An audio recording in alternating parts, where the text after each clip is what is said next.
Inland taipan. Oxyranus microlepidotus has the most toxic venom of any land snake on Earth, and it has never killed a single human being. That's not a typo. The inland taipan, also called the fierce snake, produces venom so potent that a single bite carries enough toxin, in lab terms, to kill an estimated 100 adult humans. Its LD50 sits at roughly 0.025 milligrams per kilogram, making it around 50 times more toxic than a king cobra's venom, gram for gram. The venom is a cocktail of fast-acting neurotoxins that shut down communication between nerves and muscles, paired with procoagulants that trigger uncontrolled clotting throughout the bloodstream.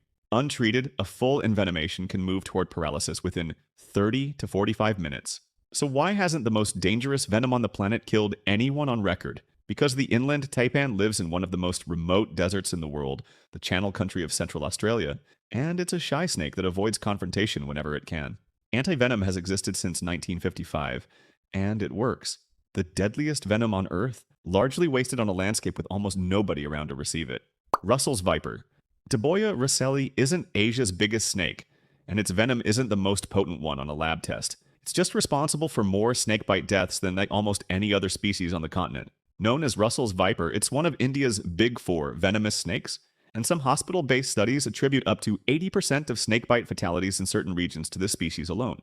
The reason comes down to what the venom does inside the body. Russell's viper venom triggers something doctors call venom-induced consumption coagulopathy. The toxins trick the blood into clotting everywhere at once, burning through every clotting factor the body has in reserve. Once those factors run out, the blood can't clot anywhere, and patients start bleeding internally from the gums, into the urine, sometimes into the brain, while the kidneys shut down within days. India records tens of thousands of snakebite deaths every year, and Russell's viper is named among the leading causes in study after study.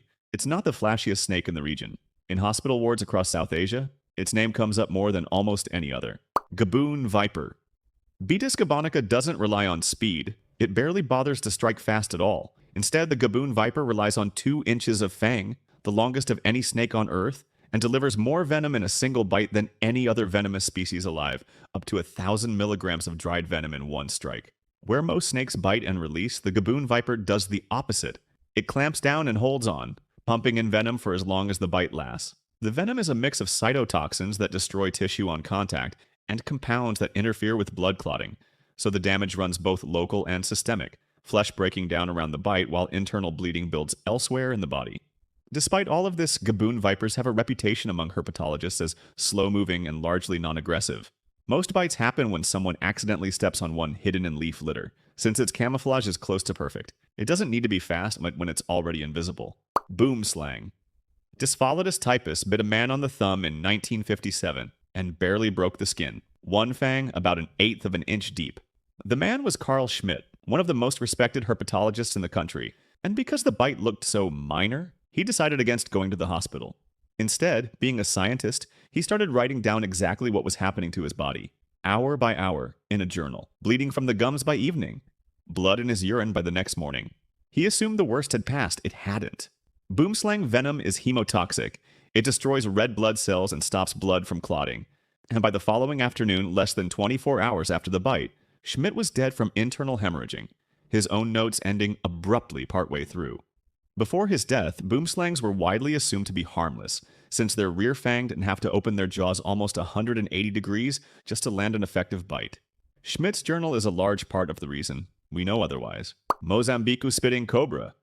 Naja mosambica has a hole in each fang that most cobras don't, positioned at a right angle instead of straight down the tip. And that one anatomical detail is the reason this snake can do something most snakes can't. Spit venom accurately at a target's eyes from up to 3 meters away. It's not a hunting tactic. Spitting is purely defensive, aimed almost exclusively at the eyes of a perceived threat. And it's remarkably accurate for something with no hands. The venom itself is cytotoxic, meaning that whether it lands in an eye or a bite wound, it starts breaking down tissue on contact. In the eyes, that means intense pain and, without fast irrigation, real risk of lasting corneal damage. In a bite, the flesh around the wound can die off, sometimes badly enough that even treated cases have required amputation. One small change in fang geometry, and an entire species ends up armed at a distance. Beaked sea snake. Hydrophis schistosus doesn't hurt when it bites you. That's arguably the most dangerous thing about it. Known as the beaked sea snake, it's responsible for the large majority of sea snake bite deaths and injuries recorded worldwide, mostly among fishermen who find it tangled in their nets and try to remove it by hand. Because the bite causes little to no pain, victims often don't realize they've been envenomated until symptoms show up, sometimes hours later. By then, the venom is already working in two directions at once: neurotoxins blocking the connection between nerves and muscles, pushing the body toward paralysis, and myotoxins breaking down muscle tissue directly, flooding the bloodstream faster than the kidneys can filter it out. Studies on untreated bites report fatality rates across a wide range, from a few percent up to nearly a third. A snake that doesn't announce itself, doing damage in two directions at once, in water where help is often hours away.